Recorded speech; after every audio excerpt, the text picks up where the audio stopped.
محترم حضرات، وقد جاء في الحديث النبوي الشریف من لم يشکر الناس لم يشکر اللہ۔ ارباب علم و فضل کے یہاں ایک مسلمہ اصول ہے کہ کسی بھی کتاب کی تدریس سے پہلے اس کتاب کے مصنف کے احوال سے واقف کرایا جاتا ہے تاکہ کتاب میں جو باتیں کہی گئی ہیں اسے بہت ہی زیادہ اہمیت کے ساتھ میں سنا جائے اور پڑھا جائے۔ اسی اصول کے پیش نظر عرض ہے کہ سب سے پہلے ہم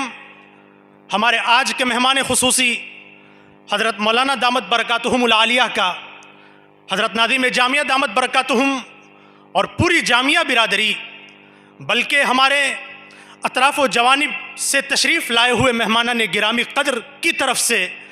رحاب جامعہ میں پرتپاک استقبال کرتے ہیں، آپ کا خیر مقدم کرتے ہیں۔ محترم حضرات، سرزمین دکن جہاں ارباب علم و فضل کے کمال علم و فن سے سرسبز و شاداب اور آباد رہی ہیں، وہیں رہبران سلوک و طریقت کے انوار و انوارات سے معطر اور پرنور رہی ہیں، بلکہ سرزمین دکن کا حیدرآباد کا علاقہ اگر دیکھا جائے تو وہاں بھی عدیم النظیر شخصیات اور بے مثال خانوادے رہے ہیں۔ ہمارے حضرت والا دامت برکاتہم کا تعلق بھی ایک ایسے ہی مثالی عظیم علمی خانوادے سے تعلق رکھتے ہیں۔ جس وقت حضرت والا کے علاقے میں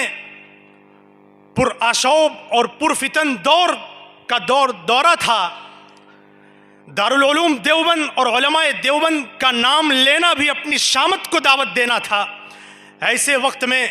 حضرت والا کے نانا جان حضرت مولانا محمد ذکی صاحب رحمۃ اللہ علیہ اور حضرت والا کے ماموں محترم حضرت مولانا عبدالعزیز صاحب رحمۃ اللہ علیہ دارالعلوم دیوبند کا رخ فرماتے ہیں، داخلہ لیتے ہیں، وہاں رہ کر کے حضرت مولانا حسین احمد مدنی رحمۃ اللہ علیہ اور اس جیسے دیگر اساتذہ علم و فضل سے علم حاصل کرتے ہیں، اور اکتساب فیض کرنے کے بعد اپنے علاقے میں تشریف لا کر کے وہاں بدعت و رسومات سے بھرپور اور مسموم فضاؤں میں اور الحاد و دہریت کے فتنوں کی آماج گاہ میں رہ کر کے مکمل للہیت خلوص کے ساتھ میں اپنی خدمات انجام دیتے ہیں، اور اس قدر محبت کے ساتھ میں انجام دیتے ہیں کہ اپنے پیچھے اپنی خدمات کے تابندہ نقوش چھوڑ جاتے ہیں۔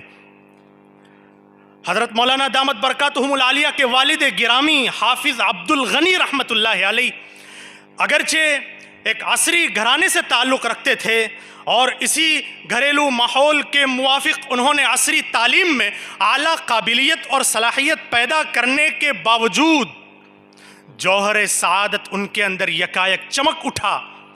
اور اس جوہر نے ان کو دین اور علم دین کی تحصیل کی طرف اس قدر تیزی کے ساتھ متوجہ کیا کہ پھر اس راہ علم کا مسافر بنے بغیر انہیں چین نہیں آیا،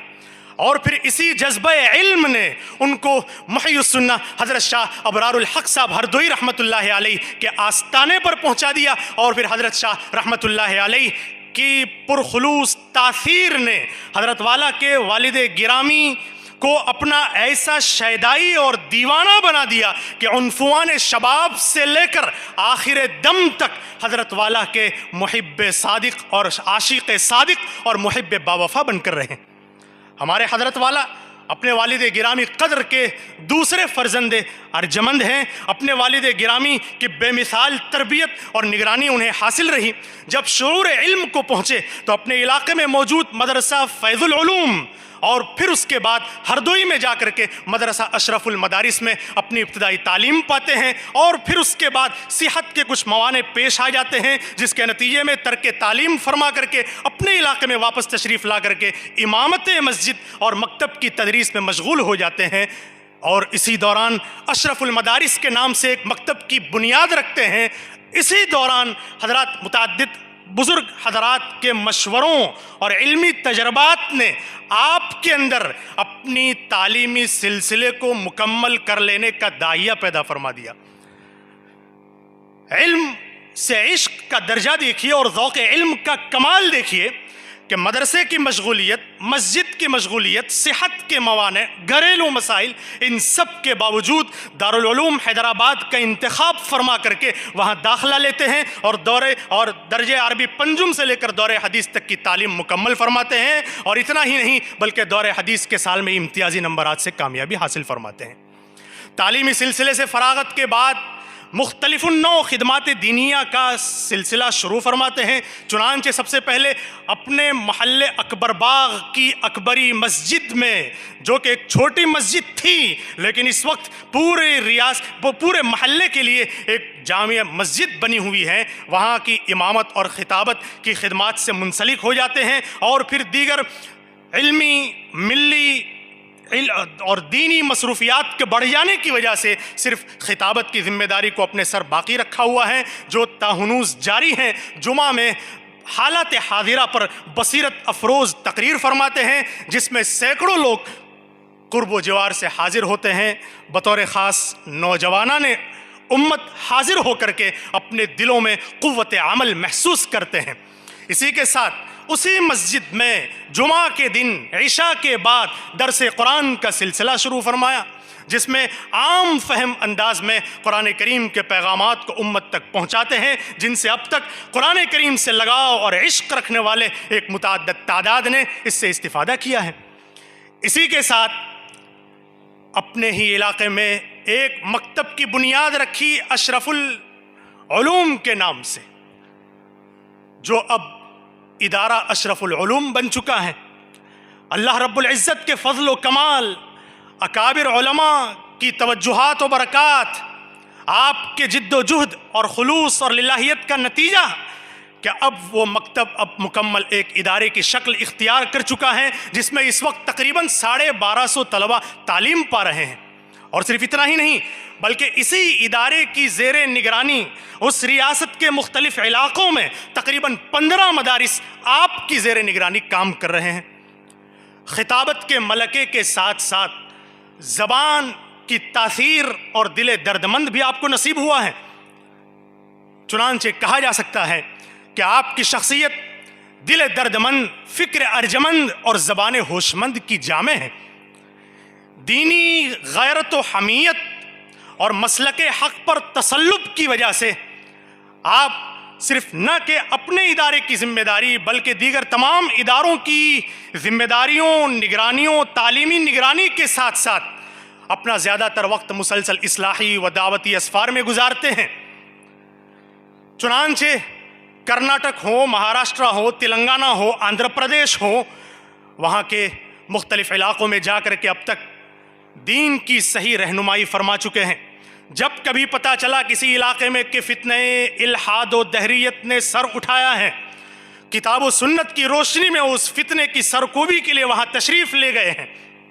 اور اسی کے ساتھ مختلف علاقوں میں اپنی اصلاحی مجالس کے انعقاد کا سلسلہ بھی جاری فرمائے ہوئے ہیں۔ میدان خطابت، مدرسے کی نظامت اور خطابت کے راستے سے تبلیغ و ارشاد کے کام کے علاوہ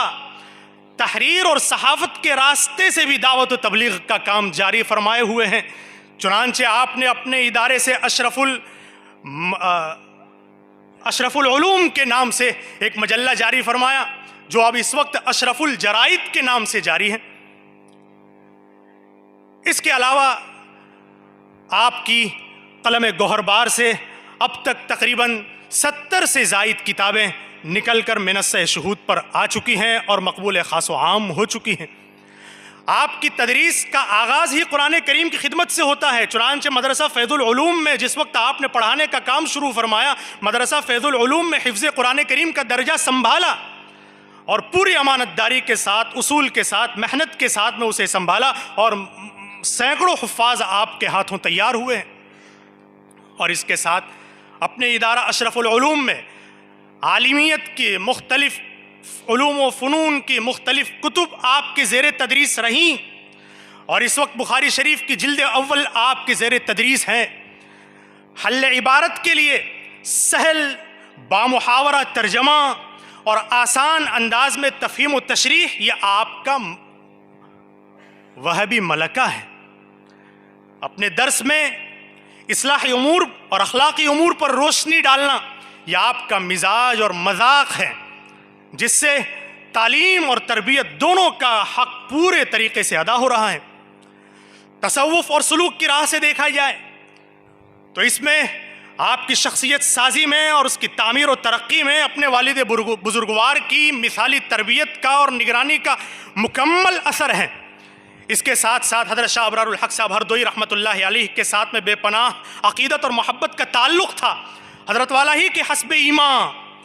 حضرت مولانا مفتی سعید احمد صاحب پرنامبٹی رحمۃ اللہ علیہ سے رجوع ہوئے، اور پھر حضرت مفتی سعید احمد رحمۃ اللہ علیہ سے آپ کو خلافت اور اجازت نصیب ہوئی، اور پھر ان کے بعد اس وقت حضرت حکیم کلیم اللہ رحمۃ اللہ علیہ سے اپنا رشتہ اصلاح و سلوک قائم فرمائے ہوئے ہیں۔ تو اس طرح اپنے بزرگوں سے ملی اس امانت کو مکمل دیانت داری کے ساتھ خلق خدا تک پہنچانے میں اپنے رات اور دن ایک کیے ہوئے ہیں۔ الغرض